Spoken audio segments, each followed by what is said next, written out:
Bismillahirrahmanirrahim. Assalamualaikum warahmatullahi wabarakatuh. Bagaimana kabarnya anak-anakku sekalian kelas 7A, B, dan C? Semoga kalian semua selalu dalam keadaan sehat dan selalu semangat untuk belajar. Nah, tidak bosan-bosannya Ibu selalu mengingatkan kalian untuk selalu memperhatikan protokol kesehatan. Selalu memakai masker, menjaga jarak, mencuci tangan, dan menghindari kerumunan. Nah, berjumpa lagi di mata pelajaran prakarya bersama Bu Juli Lestari, dan pada minggu kali ini kita akan belajar mengenai proses produksi kerajinan tekstil di pembelajaran kelima. Nah, harapannya setelah kita belajar bagaimana proses produksi tekstil, nantinya kita bisa memahami alat dan bahan yang kita gunakan untuk memproduksi kerajinan tekstil, lalu prosesnya seperti apa. Oke, langsung saja ya, tanpa harus basa-basi lagi.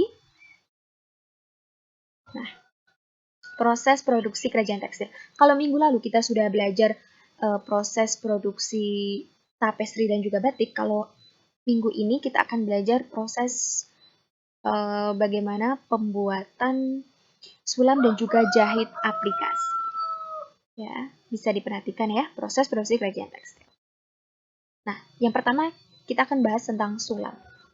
Apakah itu sulam? Jadi, sulam itu biasa disebut juga dengan bordir, adalah hiasan yang dibuat di permukaan kain atau bahan-bahan lain dengan jarum jahit dan juga benang. Jadi, sulam itu biasa disebut juga dengan bordir ya.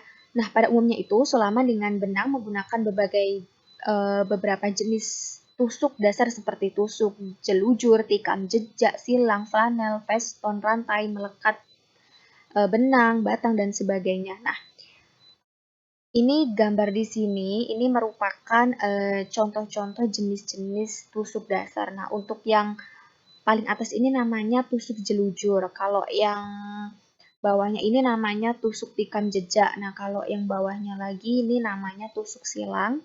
Ini namanya tusuk flanel. Ini veston. Yang ini rantai. Kalau yang kecil ini namanya melekat benang. Nah, kalau yang terakhir ini namanya tusuk batang. Jadi hasil akhir dari sulaman itu ada beberapa hasil akhir. Yang pertama itu ada sulam datar. Jadi sulam datar itu hasil sulaman rata dengan permukaan kain. Sedangkan yang kedua ada sulam terawang. Hasil sulaman berlubang-lubang seperti menerawang. Nah, yang terakhir adalah sulam timbul. Nah, ini hasil sulaman membentuk tekstur di permukaan kain sesuai motif yang dibuat. Nah, jenis sulaman itu ada beberapa jenis sulaman. Nah, jadi yang pertama itu adalah sulam kepala peniti. Jadi, sulam kepala peniti itu merupakan sulaman dengan tekstur menyerupai kepala jarum pentul yang berukuran kecil. Nah, ini contoh prosesnya pembuatan sulam kepala peniti. Lalu, yang ini merupakan hasil ya. Ini merupakan hasilnya dari sulam kepala peniti. Lanjut kita ke sulam bayang. Nah, apakah itu sulam bayang? Jadi sulam bayang itu merupakan jenis sulaman dengan teknik penempatan kain yang bertindih. Jadi cara menyulam itu ditindih-tindih. Jadi hasilnya seperti ini ya. Anak-anakku kalian bisa perhatikan. Nah, kita lanjutkan. Nah, yang ketiga ada sulam renda bangku. Jadi sulam renda bangku itu merupakan sulam renda bangku jenis sulam yang memiliki fungsi sebagai renda baju atau taplak. Nah, biasanya kan kita lihat taplak dan juga baju itu dia ada hiasan-hiasannya seperti itu ya. Nah, itu cara pembuatannya menggunakan sulam renda bangku.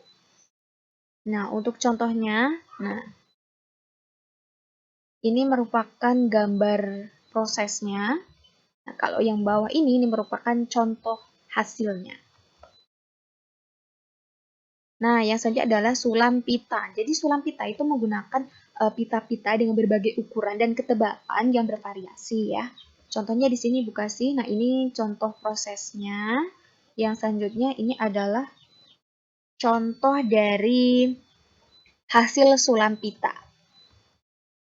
Nah, tadi kita sudah membahas bagaimana jenis sulam, prosesnya, dan jenis-jenisnya. Sekarang kita ke jahit aplikasi. Apakah itu jahit aplikasi? Jadi, menjahit itu adalah sebuah kegiatan menyambungkan dua buah kain dengan menggunakan benang dan juga jarum. Nah, jadi jahit aplikasi itu merupakan bagian dari teknik menjahit. Nah, jahit aplikasi itu adalah teknik menghias permukaan kain dengan cara menempelkan guntingan kain pada kain yang berbeda warna dengan dasar kain. Nah, selanjutnya diselesaikan dengan jahit tangan teknik sulam yang menggunakan tusuk hias veston. Nah, jenis-jenis jahit aplikasi. Nah, yang pertama ada jahit aplikasi standar atau olei. Nah, jadi ini tuh merupakan teknik membuat benda kerajinan tekstilnya dikerjakan dengan cara membuat gambar pada kain. Nah, kemudian digunting dan ditempel pada lembaran kain, kemudian diselesaikan dengan teknik sulam. Seperti ini hasilnya. Yang kedua adalah jahit aplikasi pada potong sisi atau inlay. Nah, kalau ini yaitu teknik menghias permukaan kainnya dikerjakan dengan melobangi bagian besar dasar kain yang telah digambari motif sesuai dengan rencana. Jadi seperti itu. Selanjutnya ada jahit aplikasi potong motif. Nah, kalau ini merupakan teknik menghias permukaan kain itu tuh dengan cara memotong motif yang berbeda. Jadi memotong motif yang berbeda pada kain, nah kemudian ditempel pada permukaan kain. Ini ada jahit aplikasi pada lipat potong. Nah, kalau ini tuh menghias permukaan kain yang dikerjakan dengan tangan atau mesin. Lalu ada jahit aplikasi pengisian. Nah, jadi jahit ini tuh merupakan teknik menghias permukaan kain yang dikerjakan secara manual atau dengan mesin. Lalu alat dan bahan produksi jahit aplikasi. Jadi alat yang kita butuhkan ketika kita mau membuat kerajinan dengan teknik jahit aplikasi, yang pertama pasti ada jarum, jahit tangan, dan jarum sulam. Ada gunting, ada jarum pentul dan bantalan jarum, lalu ada tudung jari dan alat pemasuk benang, ada pemidangan, lalu ada pensil atau kapur jahit, ada cukil atau pendedel jahitan, lalu ada setrika. Nah, itu alat-alat. Kalau bahannya, kita butuh bahan benang jahit atau benang sulam. Yang kedua ada kain bermotif atau polos dan kain felt. Nah, kainnya bisa bermacam-macam ya.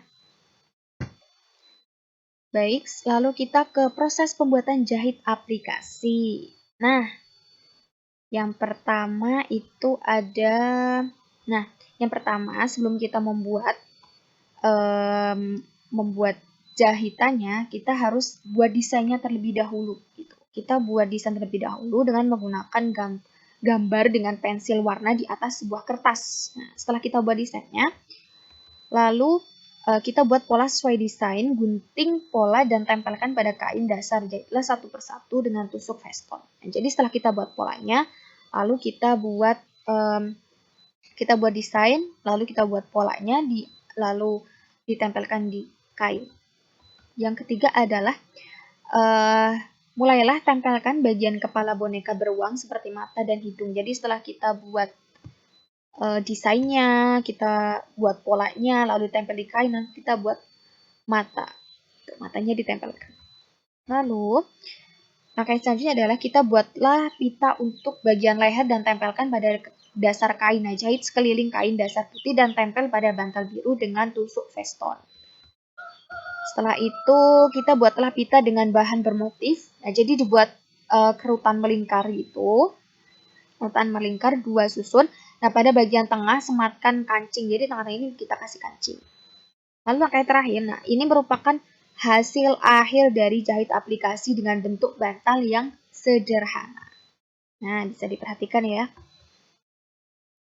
Nah, demikianlah pembelajaran kelima. Hari ini kita sudah belajar bagaimana proses membuat sulam, kerajinan tekstil dari sulam dan juga jahit aplikasi gitu ya.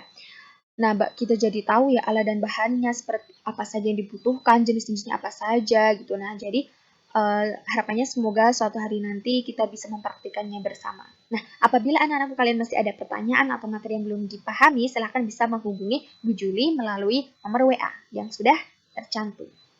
Nah, demikianlah, marilah kita ucapkan alhamdulillahirrahmanirrahim. Sampai jumpa di video yang selanjutnya. Wassalamualaikum warahmatullahi wabarakatuh.